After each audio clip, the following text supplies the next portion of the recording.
ਪਹਿਲਾਂ ਜਿਹੜਾ ਬੰਦਾ ਲਿਖਦਾ ਸੀਗਾ ਤਾਂ ਉਹ ਇੱਕ ਪ੍ਰੋਪਰ ਪ੍ਰੋਸੈਸ ਦੇ ਵਿੱਚੋਂ ਆਉਂਦਾ ਸੀਗਾ। ਉਹ ਸਿੱਖ ਕੇ ਆਉਂਦਾ ਸੀਗਾ, ਉਹਨੂੰ ਰੋਕਣ ਟੋਕਣ ਵਾਲੇ ਬੰਦੇ ਬਹੁਤ ਹੁੰਦੇ ਸੀਗੇ। ਹੁਣ ਤਾਂ ਇਹ ਸਵਾਲ ਹੀ ਪੈਦਾ ਨਹੀਂ ਹੁੰਦਾ ਵੀ ਤੁਸੀਂ ਕਿਸੇ ਨੂੰ ਰੋਕ ਦੋ ਟੋਕ ਦੋ ਜਾਂ ਉਹਨੂੰ ਮਾੜਾ ਮੋਟਾ ਗਾਈਡ ਕਰੋ। ਉੱਥੇ ਜੋ ਵੀ ਮੇਰੇ ਵਰਗਾ ਕੁਝ ਲਿਖਦਾ ਉਹਨੂੰ ਹੁੰਦਾ ਵੀ ਫਟਾਫਟ ਮੈਂ ਇਹਨੂੰ ਸ਼ੇਅਰ ਕਰਾਂ ਔਰ ਲੋਕ ਜਿਹੜੇ ਹੈਗੇ ਨੇ ਉਹਦੀ ਵਾਹ-ਵਾਹ ਕਰਨ। ਕਿ ਬੰਦੇ ਨੂੰ ਨਾ ਭੁੱਖ ਬਹੁਤ ਆ, ਮਤਲਬ ਉਹਨੂੰ ਲੱਗਦਾ ਕਿ ਪ੍ਰਸਿੱਧੀ ਦੀ ਬੜੀ ਭੁੱਖ ਆ। ਕਵੀ ਜਿਹੜਾ ਹੁੰਦਾ, ਕਵੀ ਤਾਂ ਬਹੁਤ ਛੋਟਾ ਇੱਕ ਮਤਲਬ ਉਹਦਾ ਇੱਕ ਤਰ੍ਹਾਂ ਨਾਲ ਭੂਮਿਕਾ ਹੈਗੀ ਆ ਜੀ। ਵੱਡੀ ਭੂਮਿਕਾ ਜਿਹੜੀ ਹੁੰਦੀ ਆ ਉਹਦੇ ਲਿਖੇ ਹੋਏ ਦੀ ਹੁੰਦੀ ਆ, ਉਹਦੀ ਲਿਖਤ ਦੀ ਆ। ਜਦੋਂ ਕਵੀ ਵੱਡਾ ਹੋ ਜਾਂਦਾ ਨਾ ਤਾਂ ਕਵਿਤਾ ਛੋਟੀ ਰਹਿ ਜਾਂਦੀ ਹੈ। ਕਵਿਤਾ ਵੱਡੀ ਹੋਣੀ ਚਾਹੀਦੀ। ਤੁਸੀਂ ਗਜ਼ਲ ਨੂੰ ਕਿਉਂ ਚੁਣਿਆ? ਜਿਹੜੀ ਚੋਣ ਆ ਨਾ ਕਿਸੇ ਵੀ ਵਿਧਾ ਦੀ, ਇਹ ਮਰਜ਼ੀ ਤੇ ਡਿਪੈਂਡ ਨਹੀਂ ਹੁੰਦੀ। ਚੁਣਨ ਨੂੰ ਤਾਂ ਮੈਂ ਗੀਤ ਵੀ ਚੁਣੇ ਸੀਗੇ, ਮਤਲਬ ਮੈਨੂੰ ਲੱਗਦਾ ਸੀ ਮੈਂ ਗੀਤਕਾਰੀ ਕਰਨੀ ਆ, ਨਹੀਂ ਹਿਸਾਬ ਚ ਆਇਆ ਕੰਮ।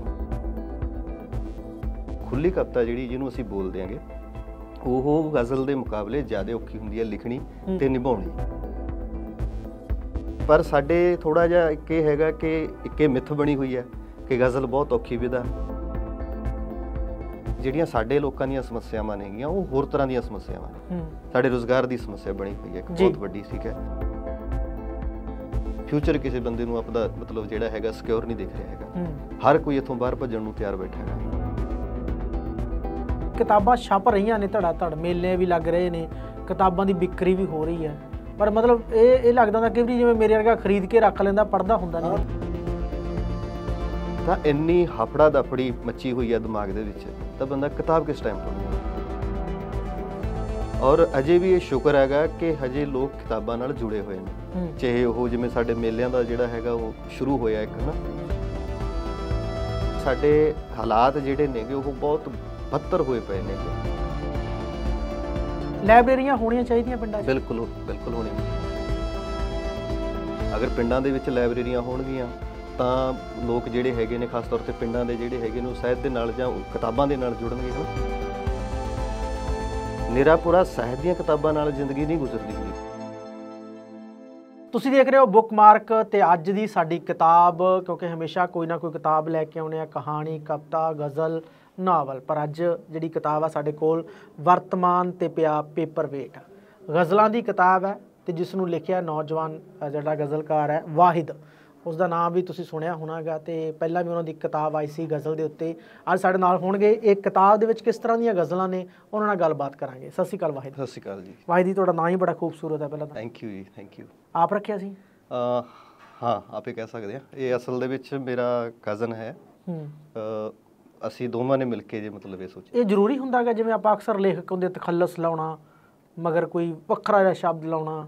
ਨਹੀਂ, ਇਹਨੂੰ ਜ਼ਰੂਰੀ ਤਾਂ ਨਹੀਂ ਕਹਿ ਸਕਦੇ, ਪਰ ਜਿਹੋ ਜਿਹਾ ਆਪਣਾ ਸਿਸਟਮ ਹੈਗਾ ਉਹਦੇ ਵਿੱਚ ਇਹ ਹੈਗਾ ਕਿ ਕੁਝ ਲੋਕ ਤਾਂ ਆਪਣੇ ਨਾਮ ਦੇ ਪਿੱਛੇ ਆਪਣਾ ਗੋਤ ਜਿਹੜਾ ਹੈਗਾ ਉਸ ਤਰ੍ਹਾਂ ਦਾ ਲਾ ਲੈਂਦੇ ਨੇ ਜੀ, ਜਾਂ ਫਿਰ ਉਹ ਆਪਣੇ ਪਿੰਡ ਦਾ ਨਾਮ ਜਿਹੜਾ ਹੈਗਾ ਉਹ ਲਾ ਲੈਂਦੇ ਨੇ ਜੀ। ਪਰ ਸਾਹਿਤਕ ਖੇਤਰ ਦੇ ਵਿੱਚ ਇਹ ਮਤਲਬ ਸਾਹਿਤਕਾਰ ਦੀ ਇੱਕ ਤਰ੍ਹਾਂ ਨਾਲ ਉਹਦੀ ਇਹ ਟ੍ਰੈਡੀਸ਼ਨ ਬਣੀ ਹੋਈ ਹੈ ਕਿ ਉਹਨੇ ਆਪਣਾ ਨਾਮ ਜਿਹੜਾ ਹੈਗਾ ਉਹ ਬਦਲ ਕੇ ਰੱਖਣਾ ਹੀ ਹੁੰਦਾ। ਇਹ ਵਾਹਿਦ ਸ਼ਬਦ ਦਾ ਅਰਥ ਕੀ ਹੈ? ਇਹਦਾ ਮਤਲਬ ਹੁੰਦਾ ਯੂਨੀਕ, ਇਕੱਲਾ ਜਾਂ ਇੱਕ।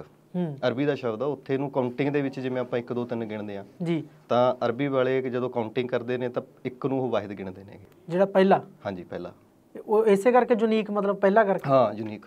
ਅਸਲ 'ਚ ਜਿਹੜੇ ਮਤਲਬ ਉਹਨਾਂ ਦੇ ਅੱਲਾ ਦੇ ਜਿਹੜੇ 99 ਵਿਸ਼ੇਸ਼ਣ ਨੇਗੇ ਉਹਨਾਂ ਦੇ ਵਿੱਚੋਂ ਇੱਕ ਇਹ ਵੀ ਹੁੰਦਾ ਵਾਹਿਦ। ਹਾਂਜੀ ਜੀ। ਆਪਾਂ ਕਿਤਾਬ ਦੇ ਆਉਣੇ ਆ ਕਿਉਂਕਿ ਕਿਤਾਬ ਦੇ ਬਾਰੇ ਅਸੀਂ ਬੁੱਕਮਾਰਕ ਸ਼ੋਅ ਦਾ ਨਾਮ ਵਰਤਮਾਨ ਤੇ ਪਿਆ ਪੇਪਰ ਵੇਟ। ਵਰਤਮਾਨ ਵੀ ਸਮਝਦੇ ਆ, ਪੇਪਰ ਵੇਟ ਵੀ ਸਮਝਦੇ ਆ। ਵਰਤਮਾਨ ਤੇ ਕਿਉਂ ਪਿਆ? ਮੈਨੂੰ ਮਤਲਬ ਜਦੋਂ ਟਾਈਟਲ ਮੈਂ ਕਿਤਾਬ ਦਾ ਜਦੋਂ ਵੀ ਬਣਾਉਣਾ ਤਾਂ ਮੈਨੂੰ ਇਹ ਲੱਗਦਾ ਹੁੰਦਾ ਕਿ ਟਾਈਟਲ ਜਿਹੜਾ ਹੈਗਾ ਬਹੁਤ ਮੀਨਿੰਗਫੁਲ ਤੇ ਪੋਇਟਿਕ ਹੋਣਾ ਚਾਹੀਦਾ, ਪਹਿਲੀ ਗੱਲ ਤਾਂ ਜੀ। ਦੂਸਰੀ ਗੱਲ ਇਹ ਹੈਗੀ ਕਿ ਵਰਤਮਾਨ ਸਾਡਾ ਜਿਹੜਾ ਹੁਣ ਦਾ ਸਮਾਂ, ਪੇਪਰ ਵੇਟ ਇੱਕ ਸਿੰਬਲ ਵਜੋਂ ਹੈਗਾ ਕਿ ਜਿੰਨਾ ਵੀ ਸਰਕਾਰੀ ਤੰਤਰ ਹੈ ਜਾਂ ਜੋ ਵੀ ਦਫ਼ਤਰਸ਼ਾਹੀ ਹੈਗੀ ਉਹ ਇੱਕ ਪੇਪਰ ਵੇਟ ਦੇ ਸਿੰਬਲ ਦੇ ਵਿੱਚ ਮਤਲਬ ਮੈਂ ਉਹਨੂੰ ਰੱਖਣ ਦੀ ਕੋਸ਼ਿਸ਼ ਪਿਆ ਹੋਇਆ ਉਹਨਾਂ ਦੇ। ਹਾਂ, ਸਾਡਾ ਜੋ ਵੀ ਸਾਡੀਆਂ ਇੱਛਾਵਾਂ, ਸੁਪਨੇ, ਚਾਹ ਜਾਂ ਜਿਹੜਾ ਸਾਡਾ ਫਿਊਚਰ ਆ ਉਹ ਸਾਰੇ ਦੇ ਉੱਪਰ ਮਤਲਬ ਇਹ ਚੀਜ਼ ਦਾ ਕਬਜ਼ਾ ਹੋਇਆ ਪਿਆ। ਕਬਜ਼ਾ ਕਹਿ ਲਈਏ ਜਾਂ ਮਤਲਬ ਕਹਿ ਲਈਏ ਵੀ ਕਿਸੇ ਵੀ ਸੈਂਸ ਦੇ ਵਿੱਚ ਇਹਨੂੰ ਉੱਪਰ ਰੱਖ ਲਈਏ, ਪਰ ਮਤਲਬ ਸਿਰਫ ਇਹਦਾ ਇੰਨਾ ਸੀਗਾ ਕਿ ਵਰਤਮਾਨ ਅਗਰ ਬਹੁਤ ਨਿਘਾਰ ਵੱਲ ਜਾ ਰਿਹਾ ਤਾਂ ਉਹਦੇ ਪਿੱਛੇ ਪੇਪਰ ਵੇਟ ਦਾ ਬਹੁਤ ਵੱਡਾ ਹੱਥ ਆ। ਜਿਵੇਂ ਤੁਹਾਡਾ ਪਹਿਲੇ ਹੀ ਕਿਤਾਬ ਵੀ ਆਈ ਸੀ, ਉਹਦਾ ਵੀ ਪ੍ਰਿਜ਼ਮ ਚੋਂ ਲੰਘਦਾ ਸ਼ਹਿਰ ਹੈ ਨਾ, ਉਹ ਵੀ ਪ੍ਰਿਜ਼ਮ ਬਾਰੇ ਵੀ ਅਸੀਂ ਪੜ੍ਹਦੇ ਹਾਂ, ਮਤਲਬ ਬਚਪਨ 'ਚ ਆਪਾਂ 9ਵੀਂ 10ਵੀਂ 'ਚ ਪੜ੍ਹਦੇ ਰਹੇ ਹਾਂ, ਪਰ ਸ਼ਹਿਰ ਪ੍ਰਿਜ਼ਮ ਚੋਂ ਕੱਢਤਾ ਤੁਸੀਂ। ਅਸਲ 'ਚ ਕਵਿਤਾ ਦੇ ਵਿੱਚ ਮੈਨੂੰ ਲੱਗਦਾ ਕਿ ਇਸ ਤਰ੍ਹਾਂ ਹੀ ਹੁੰਦਾ ਕਿ ਸ਼ਬਦ ਜਿਹੜਾ ਹੁੰਦਾ ਉਹਦਾ ਜਿਹੜੇ ਟ੍ਰੈਡੀਸ਼ਨਲ ਅਰਥ ਹੁੰਦੇ ਨੇਗੇ ਤਾਂ ਕਵਿਤਾ ਦੇ ਵਿੱਚ ਆ ਕੇ ਉਹਦੇ ਅਰਥ ਜਿਹੜੇ ਹੁੰਦੇ ਨੇ ਕੁਝ ਹੋਰ ਤਰ੍ਹਾਂ ਦੇ ਬਣ ਜਾਂਦੇ ਨੇ ਹਨਾ।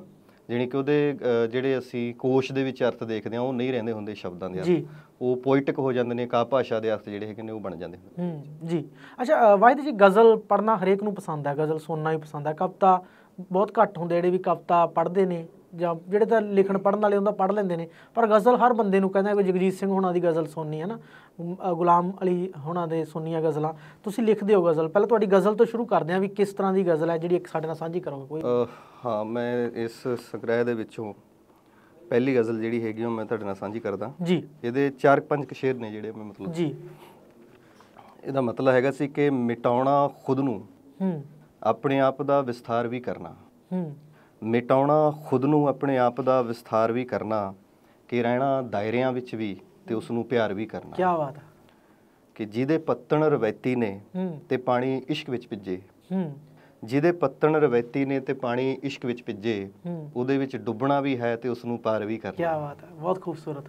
ਕਿ ਰਹੇ ਜੇ ਹਾਂ ਚ ਹੀ ਇੰਜ ਹਿਲਦੇ ਤਾਂ ਇਹ ਸਿਰ ਨਹੀਂ ਰਹਿਣੇ, ਰਹੇ ਜੇ ਹਾਂ ਚ ਹੀ ਇੰਜ ਹਿਲਦੇ ਤਾਂ ਇਹ ਸਿਰ ਨਹੀਂ ਰਹਿਣੇ, ਆ ਜਾਵੇ ਮੇਰਿਆਂ ਲੋਕਾਂ ਨੂੰ ਹੁਣ ਇਨਕਾਰ ਵੀ ਕਰਨਾ। ਕੀ ਬਾਤ ਹੈ, ਬਹੁਤ ਖੂਬਸੂਰਤ। ਇੱਕ ਸ਼ੇਰ ਇਹਦਾ ਹੋਰ ਹੈਗਾ ਕਿ ਇਹ ਦਿੱਲੀ ਬੇਦਿਲੀ ਹੈ ਜਿਸ ਦਾ ਮਕਸਦ ਹੈ ਕੁਝ ਇਦਾਂ ਦਾ, ਇਹ ਦਿੱਲੀ ਬੇਦਿਲੀ ਹੈ ਜਿਸ ਦਾ ਮਕਸਦ ਹੈ ਕੁਝ ਇਦਾਂ ਦਾ ਜੀ, ਕੋਈ ਵੀ ਵਿਹਲਾ ਨਹੀਂ ਛੱਡਣਾ ਅਤੇ ਬੇਕਾਰ ਵੀ ਕਰਨਾ। ਕੀ ਬਾਤ ਹੈ, ਬਹੁਤ ਖੂਬਸੂਰਤ। ਅੱਛਾ ਵਾਹਿਦ ਜੀ, ਗਜ਼ਲ ਤੇ ਕਵਿਤਾ ਇਹਦੇ ਵਿੱਚ ਕਿਉਂਕਿ ਸਾਡੇ ਜਿੰਨੇ ਦੇਖਣ ਵਾਲੇ ਆ ਇਹਨਾਂ ਨੂੰ ਥੋੜਾ ਜਿਹਾ ਅੰਤਰ ਵੀ ਆਪਾਂ ਸਪਸ਼ਟ ਕਰ ਦਈਏ ਵੀ ਗਜ਼ਲ ਇਸ ਤਰ੍ਹਾਂ ਹੁੰਦੀ ਹੈ, ਕਵਿਤਾ ਇਸ ਤਰ੍ਹਾਂ ਹੁੰਦੀ ਹੈ, ਸੌਖੇ ਢੰਗ 'ਚ।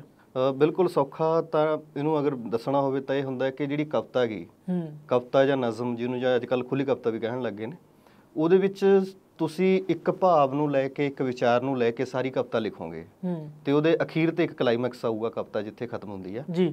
ਗਜ਼ਲ ਦੇ ਵਿੱਚ ਇਹ ਹੁੰਦਾ ਵੀ ਇੱਕ ਸ਼ੇਰ ਜਿਹੜਾ ਹੈਗਾ ਉਹਦੇ ਵਿੱਚ ਇੱਕ ਭਾਵ ਜਿਹੜਾ ਤੁਸੀਂ ਕੰਪਲੀਟ ਕਰਨਾ, ਇੱਕ ਭਾਵ ਉਸ ਕੰਪਲੀਟ ਕਰਨਾ ਤੇ ਦੂਸਰੇ ਸ਼ੇਰ 'ਚ ਜਾ ਕੇ ਦੂਸਰਾ ਜਾਂ ਉਹਦੇ ਨਾਲ ਮਿਲਦਾ ਜੁਲਦਾ, ਜਾਣੀ ਕਿ ਇੱਕ ਸ਼ੇਰ ਜਿਹੜਾ ਹੈਗਾ ਇੱਕ ਵਿਚਾਰ ਨੂੰ ਕੰਪਲੀਟ ਜਿਹੜਾ ਹੈਗਾ ਉਹ ਪੇਸ਼ ਕਰੂਗਾ ਤੇ ਦੂਸਰੇ ਸ਼ੇਰ 'ਚ ਜਾ ਕੇ ਦੂਸਰਾ ਵਿਚਾਰ ਆਊਗਾ ਜੀ। ਤਾਂ ਇਹਦੇ ਹਰ ਸ਼ੇਰ ਤੇ ਅਖੀਰ ਤੇ ਜਾ ਕੇ ਕਲਾਈਮੈਕਸ ਆਊਗਾ, ਜਾਣੀ ਕਿ ਜਿਹਨੂੰ ਕਾਫੀਆ ਦੇ ਵਿੱਚ ਆਪਾਂ ਕਾਫੀਆ ਜਾਂ ਰਦੀਫ ਕਹਿ ਦਿੰਦੇ ਹੈਗੇ। ਜਾਣੀ ਕਿ ਜੇ ਇਹ ਪਾਤਰ ਸਾਹਿਬ ਦਾ ਇੱਕ ਮੇਰੇ ਖਿਆਲ 'ਚ ਸਟੇਟਮੈਂਟ ਹੈਗੀ ਇਹਦੇ ਬਾਰੇ ਕਿ ਜਿਹੜਾ ਸ਼ੇਰ ਹੁੰਦਾ ਉਹ ਆਪਣੇ ਆਪ ਦੇ ਵਿੱਚ ਛੋਟੀ ਕਵਿਤਾ ਹੁੰਦਾ ਜੀ, ਠੀਕ ਹੈ ਜੀ। ਉਹ ਇੱਕ ਮਤਲਬ ਭਾਵ ਆ, ਇੱਕ ਸ਼ੇਰ ਇੱਕ ਕਵਿਤਾ ਹੀ ਹੁੰਦਾ ਅਸਲ ਦੇ ਵਿੱਚ, ਉਹ ਛੋਟੀ ਕਵਿਤਾ ਕਹਿ ਸਕਦੇ ਆਪਾਂ ਉਹਨੂੰ ਜੀ। ਦੂਸਰਾ ਸ਼ੇਰ ਹੈਗਾ ਉਹਦੇ ਵਿੱਚ ਦੂਸਰਾ ਭਾਵ ਆ ਜਾਊਗਾ, ਤੀਸਰਾ ਸ਼ੇਰ ਹੈ ਜਿਹੜਾ ਉਹਦੇ ਵਿੱਚ ਤੀਸਰਾ ਭਾਵ ਆ ਜਾਊਗਾ। ਤਾਂ ਇਸ ਆਧਾਰ ਤੇ ਗਜ਼ਲ ਨੂੰ ਦੋ ਕੈਟਾਗਰੀ ਬਣੀ ਹੈ ਗਜ਼ਲ ਦੇ ਵਿੱਚ, ਇੱਕ ਜਿਹਨੂੰ ਅਸੀਂ ਮੁਸਲਸਲ ਗਜ਼ਲ ਕਹਿੰਦੇ ਆ, ਇੱਕ ਜਿਹਨੂੰ ਅਸੀਂ ਵੈਸੇ ਨਾਰਮਲ ਗਜ਼ਲ ਬੋਲ ਦਿੰਦੇ ਹੈਗੇ ਜੀ। ਮੁਸਲਸਲ ਗਜ਼ਲ ਦੇ ਵਿੱਚ ਜਿਵੇਂ ਡਾਕਟਰ ਜਗਤਾਰ ਹੋਰਾਂ ਦੀ ਗਜ਼ਲ ਹੈਗੀ, ਹਰ ਮੋੜ ਤੇ ਸਲੀਬਾਂ ਹਰ ਪੈਰ ਤੇ ਹਨੇਰਾ, ਉਹ ਇੱਕ ਵਿਚਾਰ ਨਾਲ ਜਾਣੀ ਕਿ ਚੱਲਦੀ ਹੈ ਗਜ਼ਲ, ਉਹ ਸਾਰੀ ਦੀ ਸਾਰੀ ਕ੍ਰਾਂਤੀਕਾਰੀ ਵਿਚਾਰ ਨਾਲ ਸੰਬੰਧਿਤ ਆ, ਪਰ ਉਸ ਵਿਚਾਰ ਦੇ ਅਲੱਗ-ਅਲੱਗ ਪੱਖ, ਅਲੱਗ-ਅਲੱਗ ਪਹਿਲੂ ਜਿਹੜੇ ਹੈਗੇ ਨੇ ਉਹਦੇ ਸ਼ੇਰਾਂ ਦੇ ਵਿੱਚ ਤੁਹਾਨੂੰ ਦੇਖਣ ਨੂੰ ਮਿਲਣਗੇ। ਪਹਿਲੇ ਮਤਲੇ ਦੇ ਵਿੱਚ ਕੁਝ ਹੋਰ ਪੱਖ ਆ ਰਿਹਾ, ਦੂਸਰੇ 'ਚ ਦੂਜਾ, ਤੀਸਰੇ 'ਚ ਤੀਜਾ, ਅਲੱਗ-ਅਲੱਗ ਪੱਖ ਨੇ ਜੀ। ਤੇ ਜਿਹੜੀ ਮਤਲਬ ਗੈਰ ਮੁਸਲਸਲ ਗਜ਼ਲ ਹੈਗੀ ਉਹਦੇ ਵਿੱਚ ਇਹ ਹੁੰਦਾ ਵੀ ਇੱਕ ਸ਼ੇਰ ਜੇ ਅਗਰ ਤੁਹਾਡਾ ਪਿਆਰ ਮੁਹੱਬਤ ਬਾਰੇ ਆ ਤਾਂ ਦੂਸਰਾ ਸ਼ੇਰ ਤੁਹਾਡਾ ਹੋ ਸਕਦਾ ਉਹ ਰਾਜਨੀਤਿਕ ਹੋ ਜੇ, ਪੋਲੀਟੀਕਲ ਹੋ ਜੇ ਜੀ। ਤਾਂ ਇਹ ਮਤਲਬ ਦੋ ਕੈਟਾਗਰੀਆਂ ਸਾਡੇ ਕੋਲੇ ਬਣਦੀਆਂ ਹੁੰਦੀਆਂ ਨੇ। ਕੁੱਲ ਮਿਲਾ ਕੇ ਦੀ ਸ਼ਰਤ ਇਹ ਹੁੰਦੀ ਆ ਕਿ ਇੱਕ ਸ਼ੇਰ ਦੇ ਵਿੱਚ ਇੱਕ ਭਾਵ ਜਾਂ ਇੱਕ ਗੱਲ ਜਾਂ ਇੱਕ ਵਿਚਾਰ ਤੁਹਾਡਾ ਕੰਪਲੀਟ ਹੋਣਾ ਚਾਹੀਦਾ ਜੀ। ਵਾਹਿਦ ਜਿਵੇਂ ਆਪਾਂ ਗੱਲ ਕਰਦੇ ਹਾਂ ਗੀਤਕਾਰੀ ਦੀ, ਜੀ ਗਾਇਕੀ ਦੀ, ਆਪਾਂ ਕਹਿੰਦੇ ਕਿ ਇੱਕ ਪਾਸੇ ਉਹ ਗੀਤ ਵੀ ਨੇ, ਸਰਤਾਜ ਹੋਣਾ ਦੇ ਗੀਤ ਹੈ, ਲੋਕ ਸੁਣਨਾ ਪਸੰਦ ਕਰਦੇ ਆ, ਸ਼ਾਇਰੀ ਬੜੀ ਕਮਾਲ ਦੀ ਹੈ, ਦੂਜੇ ਪਾਸੇ ਉਹ ਗੀਤ ਵੀ ਆ ਜਾਂਦੇ ਡਾਂਗਾ ਸੋਟੀਆਂ ਹਥਿਆਰਾਂ ਵਾਲੇ। ਕਿਤਾਬ ਦੇ ਵਿੱਚ ਵੀ ਵਾਪਰਦਾ ਇਸ ਤਰ੍ਹਾਂ, ਜਿਵੇਂ ਮੈਂ ਪਿਛਲੇ ਸਮੇਂ 'ਚ ਸਵਾਮੀ ਬਾਈ ਹੋਣਾ ਨੇ ਇੱਕ ਪੋਸਟ ਪਾਈ ਸੀ ਕਿ ਇਹੋ ਜਿਹੀਆਂ ਕਵਿਤਾਵਾਂ ਵੀ ਲਿਖਣੀਆਂ ਕਿ ਵੀ ਆਪਾਂ ਚਾਹ ਪੀਵਾਂਗੇ ਤੇ ਸ਼ਾਮੀ ਪਿੰਨੀਆਂ ਸ਼ਾਮੀ ਖਾ ਲਾਂਗੇ। ਅਸਲ ਦੇ ਵਿੱਚ ਜਿਹੜਾ ਹੁਣ ਦਾ ਟਾਈਮ ਚੱਲ ਰਿਹਾ ਨਾ, ਖਾਸ ਤੌਰ ਤੇ ਪਤਾ ਨਹੀਂ ਨਾ ਲੱਗਦਾ ਫੇਸਬੁੱਕ ਦੇ ਉੱਤੇ ਕਿਤਾਬਾਂ ਬੜੀਆਂ ਆ ਜਾਂਦੀਆਂ, ਕਿਉਂਕਿ ਸਾਡੇ ਹੁਣ ਰਾਤੋਂ ਰਾਤ ਸਟਾਰ ਹੋਣ ਦੀ ਜਿਹੜੀ ਉਹ ਬਣੀ ਹੋਈ ਹੈ ਨਾ ਹਰ ਬੰਦੇ ਦੀ ਇੱਕ, ਜਿਹੜੇ ਪੁਰਾਣੇ ਸਾਹਿਤਕਾਰ ਸੀਗੇ, ਇੱਕ ਤਾਂ ਉਦੋਂ ਮੀਡੀਆ ਜਿਹੜਾ ਇੰਨਾ ਨਹੀਂ ਸੀਗਾ ਹਨਾ, ਅੱਜ ਕੱਲ੍ਹ ਤੁਹਾਡੇ ਕੋਲੇ ਬਹੁਤ ਸਾਰੇ ਪਲੇਟਫਾਰਮ ਹੈਗੇ ਨੇਗੇ। ਤਾਂ ਪਹਿਲਾਂ ਜਿਹੜਾ ਬੰਦਾ ਲਿਖਦਾ ਸੀਗਾ ਤਾਂ ਉਹ ਇੱਕ ਪ੍ਰੋਪਰ ਪ੍ਰੋਸੈਸ ਦੇ ਵਿੱਚੋਂ ਆਉਂਦਾ ਸੀਗਾ, ਉਹ ਸਿੱਖ ਕੇ ਆਉਂਦਾ ਸੀਗਾ, ਉਹਨੂੰ ਰੋਕਣ ਟੋਕਣ ਵਾਲੇ ਬੰਦੇ ਬਹੁਤ ਹੁੰਦੇ ਸੀਗੇ। ਤਾਂ ਹੁਣ ਤਾਂ ਇਹ ਸਵਾਲ ਹੀ ਪੈਦਾ ਨਹੀਂ ਹੁੰਦਾ ਵੀ ਤੁਸੀਂ ਕਿਸੇ ਨੂੰ ਰੋਕ ਦੋ, ਟੋਕ ਦੋ ਜਾਂ ਉਹਨੂੰ ਮਾੜਾ ਮੋਟਾ ਗਾਈਡ ਕਰੋ। ਹੁਣ ਫੇਸਬੁੱਕ ਦਾ ਲਾ ਲਓ, ਇੰਸਟਾਗ੍ਰਾਮ ਦਾ ਲਾ ਲਓ ਜਾਂ ਬਾਕੀ ਚੀਜ਼ਾਂ ਦਾ ਲਾ ਲਓ, ਉੱਥੇ ਜੋ ਵੀ ਮੇਰੇ ਵਰਗਾ ਕੁਝ ਲਿਖਦਾ ਉਹਨੂੰ ਹੁੰਦਾ ਵੀ ਫਟਾਫਟ ਮੈਂ ਇਹਨੂੰ ਸ਼ੇਅਰ ਕਰਾਂ ਔਰ ਲੋਕ ਜਿਹੜੇ ਹੈਗੇ ਨੇ ਉਹਦੀ ਵਾਹ ਵਾਹ ਕਰਨ ਜਾਂ ਫਿਰ ਮਤਲਬ ਉਹਦੀ ਆਲੋਚਨਾ ਕਰਨ, ਕੁਝ ਵੀ ਕਰਨ। ਤਾਂ ਮਤਲਬ ਜਿਹੜੀ ਅੱਜ ਕੱਲ੍ਹ ਦੀ ਚੱਲ ਰਹੀ ਹੈਗੀ ਉਹ ਇਹ ਹੈ ਕਿ ਬੰਦੇ ਨੂੰ ਨਾ ਭੁੱਖ ਬਹੁਤ ਆ, ਮਤਲਬ ਉਹਨੂੰ ਲੱਗਦਾ ਕਿ ਪ੍ਰਸਿੱਧੀ ਦੀ ਬੜੀ ਭੁੱਖ ਆ। ਔਰ ਜਿਹੜੀ ਸੈਲੀਬ੍ਰਿਟੀ ਵਾਲੀ ਫੀਲਿੰਗ ਚੱਕਦਾ ਮਤਲਬ ਸਾਡਾ ਅੱਜ ਦਾ ਨਵਾਂ ਲੇਖਕ ਜਿਹੜਾ ਹੈਗਾ, ਉਹਦੇ ਨਾਲ ਫਿਰ ਇਹ ਹੁੰਦਾ ਵੀ ਤੁਸੀਂ ਸੈਲੀਬ੍ਰਿਟੀ ਵਾਲੀ ਫੀਲਿੰਗ ਤਾਂ ਆ ਜਾਂਦੀ ਆ। ਤੇ ਇਹੋ ਜਿਹੇ ਵੀ ਹੈਗੇ ਆ ਜਿਹੜੇ ਮਤਲਬ ਜਦੋਂ ਆਪਾਂ ਯੂਨੀਵਰਸਿਟੀ ਘੇਰੇ ਦੀ ਗੱਲ ਕਰਦੇ ਹਾਂ, ਜਦੋਂ ਵੀ ਇਹੋ ਜਿਹੇ ਲੇਖਕ ਫੜ ਕੇ ਵੀ ਲਿਆਉਂਦੇ ਨੇ ਵੀ ਯਾਰ ਆਓ ਸਾਡੇ ਕੋਲ ਬੈਠੋ ਸਾਡੀਆਂ ਕਵਿਤਾਵਾਂ ਸੁਣੋ। ਤਾਂ ਮੈਨੂੰ ਲੱਗਦਾ ਹੁੰਦਾ ਕਿ ਕਵੀ ਜਿਹੜਾ ਹੁੰਦਾ, ਕਵੀ ਤਾਂ ਬਹੁਤ ਛੋਟਾ ਇੱਕ ਮਤਲਬ ਉਹਦਾ ਇੱਕ ਤਰ੍ਹਾਂ ਨਾਲ ਭੂਮਿਕਾ ਹੈਗੀ ਆ ਜੀ। ਵੱਡੀ ਭੂਮਿਕਾ ਜਿਹੜੀ ਹੁੰਦੀ ਆ ਉਹਦੇ ਲਿਖੇ ਹੋਏ ਦੀ ਹੁੰਦੀ ਆ, ਉਹਦੀ ਲਿਖਤ ਦੀ ਆ, ਠੀਕ ਹੈ। ਤਾਂ ਕਵੀ ਨਾਲੋਂ ਮੈਨੂੰ ਲੱਗਦਾ ਕਿ ਜਦੋਂ ਕਵੀ ਵੱਡਾ ਹੋ ਜਾਂਦਾ ਨਾ ਤਾਂ ਕਵਿਤਾ ਛੋਟੀ ਰਹਿ ਜਾਂਦੀ ਹੈ। ਕਵਿਤਾ ਵੱਡੀ ਹੋਣੀ ਚਾਹੀਦੀ ਹੈ। ਤੁਸੀਂ ਗਜ਼ਲ ਨੂੰ ਕਿਉਂ ਚੁਣਿਆ? ਮੈਨੂੰ ਲੱਗਦਾ ਕਿ ਇਹ ਜਿਹੜੀ ਚੋਣ ਆ ਨਾ ਕਿਸੇ ਵੀ ਵਿਧਾ ਦੀ, ਇਹ ਮਰਜ਼ੀ ਤੇ ਡਿਪੈਂਡ ਨਹੀਂ ਹੁੰਦੀ। ਡਿਪੈਂਡ ਕਰਦਾ ਕਿ ਤੁਹਾਡਾ ਐਕਸਪੀਰੀਅੰਸ ਕਿਵੇਂ ਦਾ, ਜਾਂ ਫਿਰ ਜਦੋਂ ਤੁਸੀਂ ਸਾਹਿਤ ਦੇ ਖੇਤਰ ਦੇ ਵਿੱਚ ਆਉਂਦੇ ਹੋਗੇ ਉਦੋਂ ਹਾਲਾਤ ਕਿਹੋ ਜਿਹੇ ਨੇਗੇ, ਸਿਚੁਏਸ਼ਨ ਕੀ ਆ। ਔਰ ਸਭ ਤੋਂ ਵੱਡੀ ਗੱਲ ਮੈਨੂੰ ਲੱਗਦਾ ਕਿ ਜਨਰ ਜਿਹੜਾ ਹੁੰਦਾ ਉਹ ਰਾਈਟਰ ਦੀ ਮਰਜ਼ੀ ਤੇ ਤਾਂ ਹੈ ਨਹੀਂ, ਉਹ ਡਿਪੈਂਡ ਆ ਸਿਚੁਏਸ਼ਨ ਤੇ, ਤੁਹਾਡੇ ਅਨੁਭਵ ਤੇ ਤੁਸੀਂ ਕਿਵੇਂ ਦੇਖਦੇ ਹੋ ਚੀਜ਼ਾਂ ਨੂੰ ਤੇ ਕਿਵੇਂ ਬਿਆਨ ਕਰਦੇ ਹੋ, ਇਸ ਚੀਜ਼ ਤੇ ਮਤਲਬ ਇਹ ਟਿਕਿਆ ਹੁੰਦਾ। ਹੁਣ ਮੈਂ ਚੁਣਨ ਨੂੰ ਤਾਂ ਮੈਂ ਗੀਤ ਵੀ ਚੁਣੇ ਸੀਗੇ, ਮਤਲਬ ਮੈਨੂੰ ਲੱਗਦਾ ਸੀ ਮੈਂ ਗੀਤਕਾਰੀ ਕਰਨੀ ਆ, ਨਹੀਂ ਹਿਸਾਬ ਚ ਆਇਆ ਕੰਮ। ਲਿਖੇ ਵੀ ਗੀਤ? ਹਾਂ, ਪਹਿਲਾਂ ਲਿਖੇ ਨੇ। ਮੈਂ ਕਿਸੇ ਨੇ ਗਾਇਆ ਵੀ ਨਹੀਂ? ਹੁਣ ਇੱਕ ਗਾਣਾ ਰਿਕਾਰਡ ਹੋਊਗਾ। ਕਿਹਦੀ ਆਵਾਜ਼? ਉਹ ਆਪਣੇ ਯੂਨੀਵਰਸਿਟੀ ਦੇ ਸਕਾਲਰ ਰਹੇ ਨੇਗੇ, ਸੁਨੀਲ ਸਾਜਲ ਜੀ, ਗਜ਼ਲ ਗਾਉਂਦੇ ਨੇ। ਹਾਂ, ਗਜ਼ਲ ਗਾਉਂਦੇ ਨੇ, ਗਜ਼ਲਾਂ ਵੀ ਮੇਰੀਆਂ ਕੀਤੀਆਂ ਉਹਨਾਂ ਨੇ ਰਿਕਾਰਡ, ਤੇ ਉਹ ਗਾਣਾ ਵੀ ਰਿਕਾਰਡ ਕਰਨਗੇ। ਤਾਂ ਹੁਣ ਜੇ ਮੈਂ ਆਪਦੀ ਮਰਜ਼ੀ ਨਾਲ ਤਾਂ ਮੈਂ ਜਾਣੀ ਕਿ ਗੀਤਕਾਰੀ ਚੁਣੀ ਸੀਗੀ, ਪਰ ਮੇਰੇ ਤੋਂ ਨਹੀਂ ਮਤਲਬ ਉਧਰ ਚੱਲਿਆ ਕੰਮ, ਹਨਾ, ਨਹੀਂ ਹਿਸਾਬ ਚ ਆਉਂਦਾ ਕੰਮ ਉਹ। ਤਾਂ ਮੈਨੂੰ ਲੱਗਦਾ ਹੁੰਦਾ ਕਿ ਮਰਜ਼ੀ ਤੇ ਡਿਪੈਂਡ ਨਹੀਂ ਹੈਗਾ ਇਹ ਵਿਧਾ ਤੇ ਅਨੁਭਵ ਜਿਹੜਾ ਹੈਗਾ, ਇਹ ਦੋ ਜਦੋਂ ਇਕੱਠੇ ਹੁੰਦੇ ਨੇ ਤਾਂ ਫਿਰ ਗੱਲ ਬਣਦੀ। ਖੁਦ ਸ਼ੇਅਰ ਕੋ। ਹਾਂ, ਮੈਂ ਤੁਹਾਨੂੰ ਇੱਕ ਗਜ਼ਲ ਜਿਹੜੀ ਹੈਗੀ ਉਹ ਹੋਰ ਸੁਣਾਉਣਾ ਕਿ ਲਹੂ ਚ ਰੰਜ ਨੇ ਕਰਵਟ ਕੋਈ ਲਈ ਕਿ ਨਹੀਂ, ਲਹੂ ਚ ਰੰਜ ਨੇ ਕਰਵਟ ਕੋਈ ਲਈ ਕਿ ਨਹੀਂ, ਤੇਰੀ ਜ਼ਮੀਰ ਨੂੰ ਤੇਰੀ ਇਹ ਚੁੱਪ ਚੁਬੀ ਕਿ ਨਹੀਂ, ਇਹ ਸਲਤਨਤ ਹੈ ਬੜੀ ਤੰਗ ਕਾਫੀਏ ਤੋਂ ਵੀ, ਇਹ ਸਲਤਨਤ ਹੈ ਬੜੀ ਤੰਗ ਕਾਫੀਏ ਤੋਂ ਵੀ, ਤੂੰ ਕੋਈ ਨਜ਼ਮ ਅਨਲ ਹੱਕ ਦੀ ਪੜ੍ਹੀ ਕਿ ਨਹੀਂ, ਕਿ ਦਬੇ ਨੇ ਹੁਣ ਕਿਤੇ ਡੂੰਘੇ ਇਮਾਰਤਾਂ ਹੇਠਾਂ ਜੀ, ਦਬੇ ਨੇ ਹੁਣ ਕਿਤੇ ਡੂੰਘੇ ਇਮਾਰਤਾਂ ਹੇਠਾਂ, ਕਦੇ ਸੀ ਰੱਬ ਨੂੰ ਛੋਂਦੇ ਅਰਾਵਲੀ ਕਿ ਨਹੀਂ, ਕਿ ਉਹ ਜੋ ਮਸੀਤ ਦੇ ਮਲਬੇ 'ਚ ਦਬ ਗਿਆ ਅੱਲਾ, ਉਹ ਜੋ ਮਸੀਤ ਦੇ ਮਲਬੇ 'ਚ ਦਬ ਗਿਆ ਅੱਲਾ, ਉਹਦੀ ਆਜ਼ਾਨ ਕਿਸੇ ਸੰਖ 'ਚੋਂ ਸੁਣੀ ਕਿ ਨਹੀਂ, ਲਹੂ ਚ ਰੰਜ ਨੇ ਕਰਵਟ ਲਈ ਕੋਈ ਲਈ ਕਿ ਨਹੀਂ, ਤੇਰੀ ਜ਼ਮੀਰ ਨੂੰ ਤੇਰੀ ਇਹ ਚੁੱਪ ਚੁਬੀ ਕਿ ਨਹੀਂ। ਕੀ ਬਾਤ ਹੈ, ਬਹੁਤ ਖੂਬਸੂਰਤ। ਵਾਹਿਦ ਜੀ, ਜਿਵੇਂ ਗਜ਼ਲ ਆ ਜਾਂ ਕਵਿਤਾ ਹੈ, ਇਹਦੀ ਚੋਣ ਜਿਹੜਾ ਨਵਾਂ ਵਿਦਿਆਰਥੀ ਆ ਜਾਂ ਜਿਵੇਂ ਨਵਾਂ ਪਾਠਕ ਆ, ਉਹ ਚਾਹੁੰਦਾ ਕਿ ਮੈਂ ਲਿਖਾਂ, ਕਵਿਤਾ ਤੋਂ ਸ਼ੁਰੂ ਕਰ ਲੈਂਦਾ, ਗਜ਼ਲ 'ਚ ਆ ਕੇ ਫਸ ਜਾਂਦਾ, ਕਹਾਣੀ ਵੀ ਲਿਖ ਲੈਂਦਾ, ਸਿੱਖ ਸਕਦੇ ਨੇ ਜਿਹੜੇ ਨਵੇਂ ਪਾਠਕ ਨੇ ਜਾਂ ਨਵੇਂ ਵਿਦਿਆਰਥੀ ਨੇ ਗਜ਼ਲ ਲਿਖਣਾ? ਹਾਂ, ਮਤਲਬ ਤੁਸੀਂ ਕਿਸੇ ਵੀ ਵਿਧਾ 'ਚ ਜਾ, ਮਤਲਬ ਇਹ ਵੀ ਤਕਨੀਕ ਹੈ ਇੱਕ। ਹਾਂ, ਗਜ਼ਲ ਦੇ ਵਿੱਚ ਇੱਕ ਬਹਿਰ ਦੀ ਜਿਹੜੀ ਕਿ ਕਾਫੀਏ ਰਦੀਫ ਦੀ, ਖਾਸ ਤੌਰ ਤੇ ਬਹਿਰ ਦੀ ਇੱਕ ਟੈਕਨੀਕਲੀ ਚੀਜ਼ਾਂ ਨੇ ਜਿਹੜੀਆਂ ਬੰਦੇ ਨੂੰ ਸਿੱਖਣੀਆਂ ਪੈਂਦੀਆਂ ਨੇ। ਨਹੀਂ, ਇਹ ਜਿਹੜਾ ਤੁਸੀਂ ਵਿਧਾ ਤੇ ਅਨੁਭਵ ਦੀ ਗੱਲ ਕੀਤੀ ਆ, ਉਹ ਤਾਂ ਹੋਣਾ ਲਾਜ਼ਮੀ ਹੈ ਨਾ ਜੀ? ਬਿਲਕੁਲ, ਵੀ ਬੰਦੇ ਕੋਲੇ ਅਨੁਭਵ ਹੋਣਾ ਚਾਹੀਦਾ। ਕੱਲਾ ਤਕਨੀਕ ਵੀ ਕੰਮ ਨਹੀਂ ਕਰੇਗੀ। ਤਕਨੀਕ ਤਾਂ ਫਿਰ ਉਹ ਕੰਮ ਹੋ ਜਾਂਦਾ ਨਾ ਵੀ ਤੁਹਾਡੇ ਕੋਲੇ ਗਜ਼ ਤਾਂ ਹੈਗਾ, ਕੱਪੜਾ ਹੈ ਨਹੀਂਗਾ, ਹਨਾ। ਜਿਵੇਂ ਅਕਸਰ ਵਿਜੇ ਵਿਵੇਕਪੁਰੀ ਇਹ ਗੱਲ ਕਰਦੇ ਹੁੰਦੇ ਨੇਗੇ ਕਿ ਵੀ ਇਹ ਬਹਿਸ ਜਿਹੜੀ ਗਜ਼ਲ ਦੇ ਮਾਮਲੇ 'ਚ ਪਹਿਲਾਂ ਬਹੁਤ ਚੱਲਦੀ ਰਹੀ ਹੈਗੀ, ਔਰ ਉਹਨੇ ਨੁਕਸਾਨ ਬਹੁਤ ਕੀਤਾ, ਕਿਉਂਕਿ ਗਜ਼ਲ ਬਾਰੇ ਇਹ ਪ੍ਰਚਾਰਿਆ ਜਾਂਦਾ ਵੀ ਬਹੁਤ ਔਖੀ ਵਿਧਾ ਇਹ। ਇਸ ਤਰ੍ਹਾਂ ਨਹੀਂ ਹੈ। ਮੈਨੂੰ ਲੱਗਦਾ ਹੁੰਦਾ ਕਿ ਗਜ਼ਲ ਨਾਲੋਂ ਜ਼ਿਆਦਾ ਔਖੀ ਵਿਧਾ ਖੁੱਲੀ ਕਵਿਤਾ ਹੁੰਦੀ ਆ। ਗਜ਼ਲ ਦੇ ਵਿੱਚ ਜਦੋਂ ਤੁਸੀਂ ਮਤਲਾ ਲਿਖ ਲਿਆ, ਪਹਿਲਾ ਸ਼ੇਰ ਜਿਹੜਾ ਹੈਗਾ ਉਹ ਤੁਸੀਂ ਕੰਪਲੀਟ ਕਰ ਲਿਆ, ਤਾਂ ਕੁਝ ਚੀਜ਼ਾਂ ਡਿਸਾਈਡ ਹੋ ਗਈਆਂ ਕਿ ਇਹਦਾ ਰਿਦਮ ਕੀ ਰਹੂਗਾ, ਇਹਦਾ ਕਾਫੀਆ ਰਦੀਫ ਕੀ ਰਹੂਗਾ, ਹੈਨਾ। ਪਹਿਲੇ ਸ਼ੇਰ ਨੇ ਉਹ ਡਿਸਾਈਡ ਕਰਤਾ। ਕਵਿਤਾ ਦੇ ਵਿੱਚ ਰਿਦਮ ਕੀ ਹੋਊਗਾ, ਉਹਦੀ ਲੈਅ ਕੀ ਹੋਊਗੀ, ਔਰ ਉਹਨੂੰ ਕਿਵੇਂ ਬਿਆਨ ਕਰਨਾ ਤੁਸੀਂ ਨੇ, ਇਹ ਪਹਿਲਾਂ ਡਿਸਾਈਡ ਹੁੰਦਾ ਨਹੀਂ ਉਹਦੇ ਵਿੱਚ। ਉਹ ਕਵਿਤਾ ਦੇ ਭਾਵ ਨੇ ਔਰ ਕਵਿਤਾ ਦੇ ਵਿਚਾਰ ਨੇ ਡਿਸਾਈਡ ਕਰਨਾ ਕਿ ਇਹਦਾ ਰਿਦਮ ਕੀ ਹੋਊਗਾ। ਤਾਂ ਇਸ ਕਰਕੇ ਮੈਨੂੰ ਲੱਗਦਾ ਹੁੰਦਾ ਕਿ ਖੁੱਲੀ ਕਵਿਤਾ ਜਿਹੜੀ ਜਿਹਨੂੰ ਅਸੀਂ ਬੋਲਦੇ ਆਂਗੇ, ਉਹ ਗਜ਼ਲ ਦੇ ਮੁਕਾਬਲੇ ਜ਼ਿਆਦਾ ਔਖੀ ਹੁੰਦੀ ਹੈ ਲਿਖਣੀ ਤੇ ਨਿਭਾਉਣੀ ਜੀ, ਠੀਕ ਹੈ। ਪਰ ਸਾਡੇ ਥੋੜਾ ਜਿਹਾ ਇੱਕ ਇਹ ਹੈਗਾ ਕਿ ਇੱਕ ਇਹ ਮਿੱਥ ਬਣੀ ਹੋਈ ਹੈ ਕਿ ਗਜ਼ਲ ਬਹੁਤ ਔਖੀ ਵਿਧਾ, ਔਰ ਕੋਈ ਵੀ ਬੰਦਾ ਜਦੋਂ ਸਾਹਿਤ ਦੇ ਖੇਤਰ ਦੇ ਵਿੱਚ ਆਉਂਦਾ, ਅਗਰ ਉਹ ਸ਼ਾਇਰੀ ਵਾਲੇ ਖੇਤਰ 'ਚ ਆਉਂਦਾ ਜੀ, ਤਾਂ ਬੇਸ਼ੱਕ ਉਹ ਕਵਿਤਾ ਤੋਂ, ਨਜ਼ਮ ਤੋਂ ਆਪਦੀ ਸ਼ੁਰੂਆਤ ਕਰੇ, ਪਰ ਉਹ ਇੱਕ ਅੱਧੀ ਵਾਰੀ ਗਜ਼ਲ ਨਾਲ ਪੰਗਾ ਜ਼ਰੂਰ ਲੈਂਦਾ, ਠੀਕ ਹੈ। ਉਹਨੂੰ ਐਂ ਜੇ ਲੱਗਦਾ ਕਿ ਵੀ ਜੇ ਇਹ ਨਾ ਲਿਖੀ ਗਈ ਤਾਂ ਅਧੂਰਾ ਜਿਹਾ ਮਤਲਬ ਕੁਛ ਹੈ, ਪਰ ਮੈਨੂੰ ਲੱਗਦਾ ਵੀ ਇਹ ਠੀਕ ਨਹੀਂ ਹੈ ਗੱਲ, ਕਿਉਂਕਿ ਗੱਲ ਹੁੰਦੀ ਹੈ ਕਿ ਤੁਹਾਡੀ ਸੈਟਿਸਫੈਕਸ਼ਨ ਦੀ ਜੀ। ਅਗਰ ਤੁਸੀਂ ਸਹੀ ਤਰੀਕੇ ਨਾਲ ਆਪਣੀ ਗੱਲ ਕਨਵੇ ਕਰ ਪਾਉਂਦੇ ਹੋ ਕਿਸੇ ਇੱਕ ਜਨਰ ਦੇ ਵਿੱਚ ਤਾਂ ਠੀਕ ਹੈ, ਪਰ ਸਿਰਫ ਇਸ ਕਰਕੇ ਆਪਾਂ ਕੋਈ ਦੂਸਰੀ ਵਿਧਾ ਚੁਣ ਲਈਏ, ਹੈ ਨਾ, ਕਿ ਵੀ ਮੈਂ ਜੇ ਇਹ 'ਚ ਨਾ ਲਿਖਿਆ ਤਾਂ ਸ਼ਾਇਦ ਮੇਰਾ ਕੱਦ ਜਿਹੜਾ ਹੈਗਾ ਉਹ ਛੋਟਾ ਹੋ ਜਾਣਾ, ਇਸ ਤਰ੍ਹਾਂ ਨਹੀਂ ਹੁੰਦਾ ਹਾਂ। ਪਰ ਇੱਕ ਗੱਲ ਜੋ ਮੈਨੂੰ ਮਤਲਬ ਹੁਣ ਮਹਿਸੂਸ ਹੁੰਦੀ ਆ, ਉਹ ਇਹ ਹੁੰਦੀ ਹੈ ਕਿ ਕੋਈ ਵੀ ਲੇਖਕ ਜਿਹੜਾ ਹੈਗਾ ਉਹਦਾ ਕਿਸੇ ਇੱਕ ਵਿਧਾ 'ਚ ਗੁਜ਼ਾਰਾ ਨਹੀਂ ਹੋ ਸਕਦਾ। ਬੰਦੇ ਕੋਲੇ ਬਹੁਤ ਤਰ੍ਹਾਂ ਦੇ ਅਨੁਭਵ ਹੁੰਦੇ ਨੇ ਜ਼ਿੰਦਗੀ ਦੇ ਵਿੱਚ, ਬਹੁਤ ਤਜਰਬੇ ਨੇਗੇ, ਔਰ ਉਹਨਾਂ 'ਚ ਵੇਰੀਏਸ਼ਨ ਬਹੁਤ ਜ਼ਿਆਦਾ ਆ। ਸਾਰੇ ਤਜਰਬੇ ਤੁਸੀਂ ਇੱਕ ਜਨਰ 'ਚ ਨਹੀਂ ਮਤਲਬ ਪੇਸ਼ ਕਰ ਸਕਦੇ। ਤੁਹਾਨੂੰ ਵਾਰਤਕ ਵੀ ਲਿਖਣੀ ਪੈ ਸਕਦੀ ਹੈ, ਹੋ ਸਕਦਾ ਕਿਸੇ ਦਿਨ ਤੁਹਾਨੂੰ ਆਰਟੀਕਲ, ਨਿਬੰਧ ਜਾਂ ਇਸ ਤਰ੍ਹਾਂ ਦੀ ਕੋਈ ਵਿਧਾ ਜਿਹੜੀ ਹੈਗੀ ਉਹ ਵੀ ਚੁਣਨੀ ਪੈ ਜੇ। ਹੁਣ ਕੁਝ ਅਨੁਭਵ ਇਹੋ ਜਿਹੇ ਵੀ ਹੋ ਸਕਦੇ ਨੇ ਵੀ ਜਿਹੜੇ ਨਾਵਲ 'ਚ ਹੀ ਆਉਣਗੇ ਜੀ, ਸ਼ਾਇਰੀ ਦੇ ਵਿੱਚ ਉਵੇਂ ਆਏ ਨਹੀਂ ਸਕਦੇ ਜੀ। ਸੋ ਇਸ ਕਰਕੇ ਵੀ ਜੇ ਤਾਂ ਸਾਨੂੰ ਲੱਗ ਰਿਹਾ ਕਿ ਜਿਹੜਾ ਇਹ ਅਨੁਭਵ ਹੈਗਾ ਇਹ ਕਿਸ ਵਿਧਾ ਦਾ ਮਤਲਬ ਜਿਹੜਾ ਹੈਗਾ ਵੀ ਠੀਕ ਰਹੂਗਾ, ਪਰ ਇਹ ਵੀ ਮਤਲਬ ਮਸ਼ੀਨੀ ਜੀ ਗੱਲ ਹੋ ਜਾਂਦੀ ਹੁੰਦੀ ਹੈਗੀ ਕਿ ਅਨੁਭਵ ਨੇ ਅਸਲ ਦੇ ਵਿੱਚ ਆਪੇ ਵਿਧਾ ਨੂੰ ਚੁਣ ਲੈਣਾ ਹੁੰਦਾ। ਹੁਣ ਜਿੰਨੀ ਦੇਰ ਮੈਨੂੰ ਲੱਗ ਰਿਹਾ ਕਿ ਸ਼ਾਇਰੀ ਚੱਲ ਰਹੀ ਹੈ, ਗਜ਼ਲ ਚੱਲ ਰਹੀ ਹੈ ਜੀ, ਤਾਂ ਬਹੁਤ ਸਾਰੀਆਂ ਗੱਲਾਂ ਉਹ ਵੀ ਹੁੰਦੀਆਂ ਨੇ ਜਿਹੜੀਆਂ ਆਪਦੇ ਰੂਪ ਨੂੰ ਉਹ ਕਵਿਤਾ ਦੇ ਰੂਪ ਦੇ ਵਿੱਚ ਲੈ ਕੇ ਆਉਂਦੇ ਨੇ ਜਾਂ ਗੀਤ ਦੇ ਵਿੱਚ ਆ ਜਾਂਦੀਆਂ ਨੇ। ਹਾਲਾਂਕਿ ਗੀਤ ਮੈਂ ਕੋਈ ਬਹੁਤੇ ਨਹੀਂ ਲਿਖੇ ਹੈਗੇ, ਜਿਹੜੇ ਪਹਿਲਾਂ ਲਿਖੇ ਸੀ ਉਹ ਤਾਂ ਭੁੱਲ ਭੱਲ ਗਏ, ਉਹ ਤਾਂ ਲੱਭੇ ਨਹੀਂ ਮੁੜ ਕੇ। ਤੇ ਹੁਣ 1-2 ਗਾਣੇ ਲਿਖੇ ਸੀ, ਉਹਦੇ ਵਿੱਚੋਂ ਇੱਕ ਗਾਣਾ ਇਹ ਗਜ਼ਲ ਦੇ ਵਿੱਚ, ਜਿਵੇਂ ਆਪਾਂ ਉਹਦੀ ਤੁਸੀਂ ਗੱਲ ਕਰੀਏ ਬਹਿਰ ਦੀ, ਨਾ ਜਿਹੜਾ ਤੁਕਾਂਤ ਮਿਲਾਉਣੇ ਆ ਜਾਂ ਸ਼ਬਦ ਹੁੰਦੇ ਆ ਕਿ ਸ਼ਬਦ ਜੋੜ ਵੀ ਪੂਰਾ ਹੋਣਾ ਚਾਹੀਦਾ ਹੁੰਦਾ ਹੈ ਜੀ, ਵੀ ਸ਼ਬਦ ਇੰਨੇ ਹੋਣੇ ਚਾਹੀਦੇ। ਹਾਂ, ਨਹੀਂ, ਅਸਲ ਦੇ ਵਿੱਚ ਉਹ ਸ਼ਬਦਾਂ ਦੀ ਗਿਣਤੀ ਮਿਣਤੀ ਨਹੀਂ ਹੁੰਦੀ ਬਹਿਰ ਦੇ ਵਿੱਚ। ਬਹਿਰ ਦੇ ਵਿੱਚ ਇੱਕ ਤੁਸੀਂ ਮਤਲਬ ਬੇਸਿਕਲੀ ਉਹ ਇੱਕ ਰਿਦਮ ਸਹੀ ਰੱਖਣ ਵਾਸਤੇ ਇੱਕ ਤਰੀਕਾ ਹੈ ਹੁੰਦਾ ਬਹਿਰ। ਔਰ ਜਿਹੜੀ ਰਹੀ ਤੁਕਾਂਤ ਦੀ ਗੱਲ, ਤਾਂ ਤੁਕਾਂਤ ਦੇ ਨਾਲ ਇੱਕ ਸੁਰ ਮਤਲਬ ਜਿਹਨੂੰ ਤੁਸੀਂ ਸੰਗੀਤ ਕਹਿੰਦੇ ਹੈਗੇ, ਉਹ ਪੈਦਾ ਹੋ ਜਾਂਦਾ ਤੁਕਾਂਤ ਦੇ ਨਾਲ। ਜਦੋਂ ਤੁਕਾਂਤ ਸਹੀ ਮਿਲ ਰਿਹਾ ਹੈਗਾ ਤਾਂ ਉਹ ਸੰਗੀਤਕ ਤੱਤ ਜਿਹੜਾ ਹੈਗਾ ਉਹਦੇ ਵਿੱਚ ਐਡ ਹੋ ਜਾਂਦਾ। ਤੇ ਜਿਹੜਾ ਸਾਡਾ ਪੰਜਾਬੀ ਬੰਦੇ ਦਾ ਜਿਹੜਾ ਮਨ ਹੈਗਾ ਉਹ ਪੜ੍ਹਨ ਨਾਲੋਂ ਜ਼ਿਆਦਾ ਸੁਣਨ ਦੇ ਵਿੱਚ ਜ਼ਿਆਦਾ ਤਰਜੀਹ ਜਿਹੜਾ ਹੈਗਾ ਉਹਦੀ ਹੁੰਦੀ ਹੈਗੀ। ਉਹ ਸਰੋਤਾ ਕਲਚਰ ਜ਼ਿਆਦਾ ਆ ਪਾਠਕ ਕਲਚਰ ਨਾਲੋਂ, ਮਤਲਬ ਉਹਦਾ ਜਿਹੜਾ ਮਾਈਂਡ ਸੈਟ ਹੋਇਆ ਸਾਡੇ ਪੰਜਾਬ ਦਾ ਜਿਹੜਾ ਮੈਨੂੰ ਲੱਗਦਾ ਹੁੰਦਾ।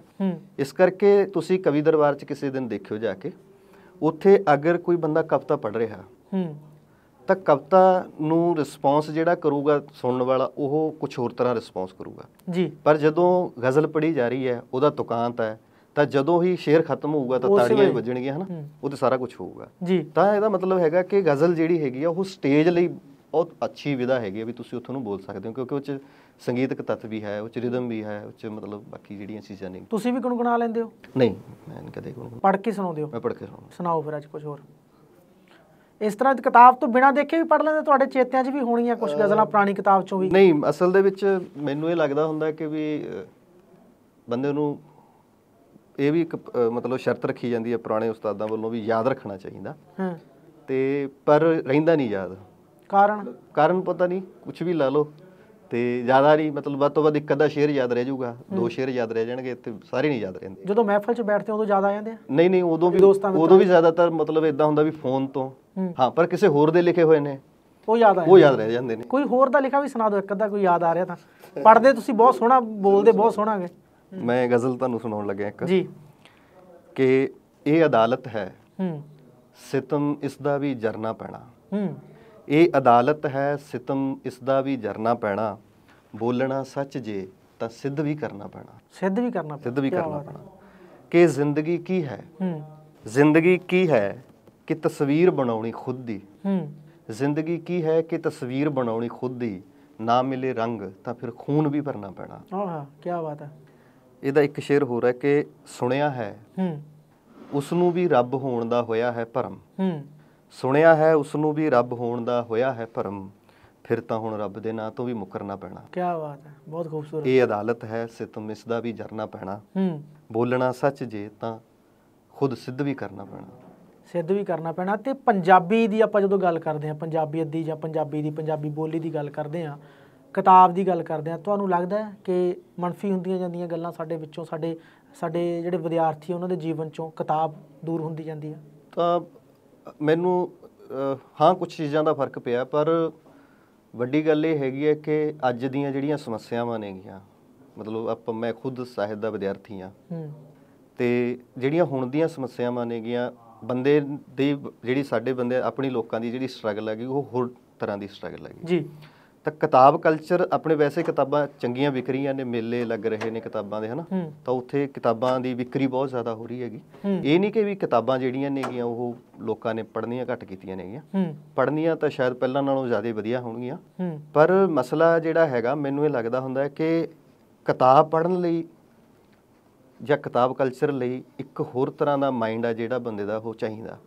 ਪਰ ਜਿਹੜੀਆਂ ਸਾਡੇ ਲੋਕਾਂ ਦੀਆਂ ਸਮੱਸਿਆਵਾਂ ਨੇਗੀਆਂ ਉਹ ਹੋਰ ਤਰ੍ਹਾਂ ਦੀਆਂ ਸਮੱਸਿਆਵਾਂ ਨੇ। ਸਾਡੇ ਰੁਜ਼ਗਾਰ ਦੀ ਸਮੱਸਿਆ ਬਣੀ ਪਈ ਹੈ ਇੱਕ ਬਹੁਤ ਵੱਡੀ, ਠੀਕ ਹੈ। ਫਿਊਚਰ ਕਿਸੇ ਬੰਦੇ ਨੂੰ ਆਪਦਾ ਮਤਲਬ ਜਿਹੜਾ ਹੈਗਾ ਸਿਕਿਉਰ ਨਹੀਂ ਦਿਖ ਰਿਹਾ ਹੈਗਾ। ਹਰ ਕੋਈ ਇੱਥੋਂ ਬਾਹਰ ਭੱਜਣ ਨੂੰ ਤਿਆਰ ਬੈਠਾ ਹੈਗਾ। ਤਾਂ ਇੰਨੀ ਹਫੜਾ ਦਫੜੀ ਮੱਚੀ ਹੋਈ ਹੈ ਦਿਮਾਗ ਦੇ ਵਿੱਚ, ਤਾਂ ਬੰਦਾ ਕਿਤਾਬ ਕਿਸ ਟਾਈਮ ਪੜੂਗਾ, ਕਿਹੜੇ ਟਾਈਮ ਪੜੂਗਾ? ਠੀਕ ਹੈ, ਕਿਤਾਬਾਂ ਸ਼ਬਦਾਂ ਧੜਾ ਰਹੀਆਂ ਜਦੋਂ ਉਹਨੂੰ ਪਤਾ ਲੱਗ ਰਿਹਾ ਕਿ ਮੇਰੀ ਜ਼ਿੰਦਗੀ ਸੈੱਟ ਆ, ਮੈਂ ਇਸ ਕੰਮ ਦੇ ਵਿੱਚ ਆ ਤੇ ਮੈਂ ਇੱਥੇ ਹੀ ਰਹਿਣਾ ਹੁਣ, ਤਾਂ ਉਹ ਕਿਤਾਬ ਵੀ ਪੜੂਗਾ। ਉਹ ਨਹੀਂ ਕਿਤਾਬ ਪੜੂਗਾ ਤਾਂ ਕਮ ਸੇ ਕਮ ਕੋਈ ਹੋਰ ਲਿਟਰੇਰੀ ਜਾਂ ਸਾਹਿਤਕ ਜਾਂ ਕਲਾਤਮਕ ਐਕਟੀਵਿਟੀ ਜਾਂ ਗਤੀਵਿਧੀ ਦੇ ਵਿੱਚ ਆ ਜਾਊਗਾ, ਭਾਗ ਵੀ ਲਊਗਾ। ਪਰ ਜਦੋਂ ਦਿਮਾਗ ਜਿਹੜਾ ਹੈਗਾ ਉਹਦਾ ਸਤਿਆਨਾਸ਼ ਹੋਇਆ ਪਿਆ ਹੈਗਾ, ਤਾਂ ਕਿਤਾਬ ਕਿਵੇਂ ਪੜੂਗਾ ਬੰਦਾ?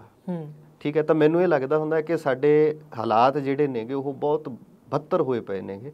ਔਰ ਅਜੇ ਵੀ ਇਹ ਸ਼ੁਕਰ ਹੈਗਾ ਕਿ ਹਜੇ ਲੋਕ ਕਿਤਾਬਾਂ ਨਾਲ ਜੁੜੇ ਹੋਏ ਨੇ, ਚਾਹੇ ਉਹ ਜਿਵੇਂ ਸਾਡੇ ਮੇਲਿਆਂ ਦਾ ਜਿਹੜਾ ਹੈਗਾ ਉਹ ਸ਼ੁਰੂ ਹੋਇਆ ਇੱਕ, ਹਨਾ, ਤੇ ਜਾਂ ਨਵੀਆਂ ਕਿਤਾਬਾਂ ਜਿਹੜੀਆਂ ਆ ਰਹੀਆਂ ਨੇਗੀਆਂ, ਕੁਛ ਹੱਦ ਤੱਕ ਮਤਲਬ ਇਹ ਇੱਕ ਚੰਗਾ ਸੰਕੇਤ ਹੈ। ਉਹੀ ਮੈਂ ਗੱਲ ਕਰ ਰਿਹਾ ਵੀ ਕਿਤਾਬਾਂ ਛਪ ਰਹੀਆਂ ਨੇ ਧੜਾ ਧੜ, ਮੇਲੇ ਵੀ ਲੱਗ ਰਹੇ ਨੇ, ਕਿਤਾਬਾਂ ਦੀ ਵਿਕਰੀ ਵੀ ਹੋ ਰਹੀ ਹੈ।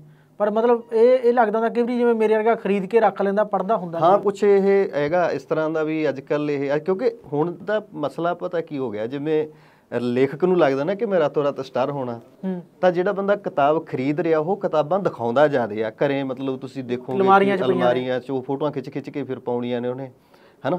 ਤਾਂ ਕਿਤਾਬ ਦਾ ਪਾਠਕ ਹੋਣਾ ਤੇ ਕਿਤਾਬ ਦਾ ਅੱਗੇ ਉਹਨੂੰ ਸ਼ੋਅ ਆਫ ਕਰਨਾ, ਇਹ ਦੋ ਅਲੱਗ-ਅਲੱਗ ਸੀ। ਲਾਇਬ੍ਰੇਰੀਆਂ ਹੋਣੀਆਂ ਚਾਹੀਦੀਆਂ ਪਿੰਡਾਂ 'ਚ। ਬਿਲਕੁਲ ਹੋਣੀਆਂ ਚਾਹੀਦੀਆਂ ਨੇ ਲਾਇਬ੍ਰੇਰੀਆਂ। ਅਗਰ ਪਿੰਡਾਂ ਦੇ ਵਿੱਚ ਲਾਇਬ੍ਰੇਰੀਆਂ ਹੋਣਗੀਆਂ ਤਾਂ ਲੋਕ ਜਿਹੜੇ ਹੈਗੇ ਨੇ, ਖਾਸ ਤੌਰ ਤੇ ਪਿੰਡਾਂ ਦੇ ਜਿਹੜੇ ਹੈਗੇ ਨੇ, ਉਹ ਸਾਹਿਤ ਦੇ ਨਾਲ ਜਾਂ ਕਿਤਾਬਾਂ ਦੇ ਨਾਲ ਜੁੜਨਗੇ, ਹਨਾ। ਤੇ ਸਾਰੇ ਤਰ੍ਹਾਂ ਦੀ ਕਿਤਾਬ ਹੋਣੀ ਚਾਹੀਦੀ ਹੈ। ਮੈਨੂੰ ਲੱਗਦਾ ਕਿ ਉੱਥੇ ਜਿਹੜੀਆਂ ਸਾਡੇ ਕੋਲੇ ਵਿਗਿਆਨ ਦੀਆਂ ਗੱਲਾਂ ਨੇਗੀਆਂ ਉਹ ਵੀ ਕਿਤਾਬਾਂ ਹੋਣੀਆਂ ਚਾਹੀਦੀਆਂ ਨੇ। ਉੱਥੇ ਮਤਲਬ ਜਿਹੜੀਆਂ ਦਾਰਸ਼ਨਿਕ ਜਾਂ ਇਤਿਹਾਸ ਦੀਆਂ ਕਿਤਾਬਾਂ ਨੇਗੀਆਂ ਉਹ ਵੀ ਹੋਣੀਆਂ ਚਾਹੀਦੀਆਂ ਨੇ। ਉੱਥੇ ਸਾਹਿਤ ਦੀਆਂ ਕਿਤਾਬਾਂ ਵੀ ਹੋਣੀਆਂ ਚਾਹੀਦੀਆਂ ਨੇ। ਨਿਰਾ ਪੂਰਾ ਸਾਹਿਤ ਦੀਆਂ ਕਿਤਾਬਾਂ ਨਾਲ ਜ਼ਿੰਦਗੀ ਨਹੀਂ ਗੁਜ਼ਰਦੀ ਹੁੰਦੀ ਜੀ। ਉਹਨੂੰ ਮਤਲਬ ਇਤਿਹਾਸ ਦੀ ਸਮਝ ਵੀ ਹੋਣੀ ਚਾਹੀਦੀ ਆ, ਉਹਨੂੰ ਸੱਭਿਆਚਾਰ ਦੀ ਸਮਝ ਵੀ ਹੋਣੀ ਚਾਹੀਦੀ ਆ, ਉਹਨੂੰ ਮਤਲਬ ਫਿਲਾਸਫੀਕਲ ਅਪਰੋਚ ਹੈ ਜਿਹੜੀ ਉਹਦੀ ਵਿਚਾਰਧਾਰਕ ਤੌਰ ਤੇ ਉਹਨੂੰ ਪ੍ਰਿਪੇਅਰ ਹੋਣ ਵਾਸਤੇ ਸਾਰੀਆਂ ਚੀਜ਼ਾਂ ਦੀ ਲੋੜ ਪੈਂਦੀ ਹੈ ਜੀ। ਇੱਕ ਕੋਈ ਗਜ਼ਲ ਜੀ ਕਿਤਾਬ 'ਚੋਂ ਸੁਣਾਵਾਂ ਸਾਰੀਆਂ? ਹਾਂ, ਜਿਹੜੀ ਤੁਹਾਨੂੰ ਯਾਦ ਆ ਕੋਈ ਉਹ ਸੁਣਾ ਦਿਓ। ਇੱਕ ਗਜ਼ਲ ਮੈਂ ਤੁਹਾਨੂੰ ਸੁਣਾ ਰਿਹਾ ਜੀ। ਇਹ ਹੈ ਕਿ ਉਹ ਕੁੜੀ ਇੰਨੀ ਖੂਬਸੂਰਤ ਹੈ, ਉਹ ਕੁੜੀ ਇੰਨੀ ਖੂਬਸੂਰਤ ਹੈ, ਯੁੱਗ ਪਲਟ ਦੇਣ ਦਾ ਮਹੂਰਤ ਹੈ। ਕੀ ਬਾਤ ਹੈ। ਉਸ ਦੀਆਂ ਅੱਖਾਂ 'ਚੋਂ ਆਜ਼ਾਨ ਸੁਣੋ, ਜਿਸ ਦੇ ਅੱਲਾ ਦੀ ਸੁਰਖ ਰੰਗਤ ਹੈ। ਕਿ ਮੈਂ ਤਾਂ ਆਪਣੇ ਸੁਰਾਗ ਲੱਭਦਾ ਹਾਂ, ਮੇਰੀ ਆਪਣੇ ਹੀ ਵਿੱਚ ਹਿਰਾਸਤ ਹੈ। ਕੀ ਬਾਤ ਹੈ। ਕਿ ਜ਼ਿੰਦਗੀ ਜਿਉਣ ਦਾ ਹੀ ਨਾਮ ਨਹੀਂ, ਜ਼ਿੰਦਗੀ ਜਿਉਣ ਦਾ ਹੀ ਨਾਮ ਨਹੀਂ, ਮਰਨ ਦੀ ਵੀ ਇਹ ਇੱਕ ਲਿਆਕਤ ਹੈ। ਇਹਦਾ ਆਖਰੀ ਸ਼ੇਰ ਹੈਗਾ ਕਿ ਮੈਨੂੰ ਕਰ ਦੇ ਮੇਰੇ ਹਵਾਲੇ ਤੂੰ, ਮੈਨੂੰ ਕਰ ਦੇ ਮੇਰੇ ਹਵਾਲੇ ਤੂੰ, ਮੇਰੇ ਸਿਰ ਦੀ ਕਿਤੇ ਜ਼ਰੂਰਤ ਹੈ। ਕੀ ਬਾਤ ਹੈ। ਬਹੁਤ ਕੁੜੀ ਇੰਨੀ ਖੂਬਸੂਰਤ ਹੈ। ਬਹੁਤ ਬਹੁਤ ਸ਼ੁਕਰੀਆ ਵਾਹਿਦ ਜੀ, ਤੁਸੀਂ ਇਸ ਪ੍ਰੋਗਰਾਮ ਦੇ ਵਿੱਚ ਆਏ, ਇਹ ਕਿਤਾਬ ਲੈ ਕੇ ਆਏ। ਮੈਂ ਸਾਰੇ ਦੋਸਤਾਂ ਮਿੱਤਰਾਂ ਨੂੰ ਦੱਸ ਦੇਵਾਂ ਕਿ ਵਰਤਮਾਨ ਤੇ ਪਿਆ ਪੇਪਰ ਵੇਟ, ਇਸ ਨੂੰ ਸ਼ਾਹ ਕਿਤਾਬਕਾਰ ਹੋਣਾ ਨੇ ਛਾਪਿਆ ਹੈਗਾ। ਤੁਸੀਂ ਇਹ ਕਿਤਾਬ ਖਰੀਦ ਸਕਦੇ ਹੋ, ਗਜ਼ਲਾਂ ਪੜ੍ਹ ਸਕਦੇ ਹੋ। ਕਹਿੰਦੇ ਕਿਤਾਬ ਦਾ ਵਾਹਿਦ ਜੀ ਅਕਸਰ ਕਹਿੰਦੇ ਕੋਈ ਵੀ ਪੰਨਾ ਪਰਤ ਲਓ, ਤੁਹਾਡੇ ਉਹ ਮਤਲਬ ਤੁਹਾਡੇ ਜ਼ਹਿਨ ਜਿਵੇਂ ਤੁਸੀਂ ਤਾਂ ਮੋੜੇ ਹੋਏ ਨੇ, ਜਿਵੇਂ ਬੁੱਕ ਮਾਰਕ ਸ਼ੋਅ ਦਾ ਨਾ, ਤੇ ਜਿਵੇਂ ਹੁਣ ਮੇਰੇ ਵੀ ਸਿਰ ਜਨੂਨ ਸੀ ਅੰਤਾਂ ਦੇ ਕਹਿਰ ਵਿੱਚ, ਕੱਚ ਦੇ ਦਰਖਤ ਹੀ ਮਿਲੇ ਬੇਸ਼ੱਕ ਦੁਪਹਿਰ ਵਿੱਚ। ਇਹ ਕਿਤਾਬ ਹੈ ਤੇ ਇਸ ਕਿਤਾਬ ਦੇ ਸ਼ੇਅਰ ਤੁਹਾਡੇ ਘਰ ਤੱਕ ਪਹੁੰਚਣੇ ਚਾਹੀਦੇ ਆ, ਤੁਹਾਡੇ ਦਿਲ ਦਿਮਾਗ ਤੱਕ ਪਹੁੰਚਣੇ ਚਾਹੀਦੇ ਆ। ਦੇਖਦੇ ਰਹੋ ਸਾਡਾ ਇਹ ਪ੍ਰੋਗਰਾਮ ਬੁੱਕ ਮਾਰਕ।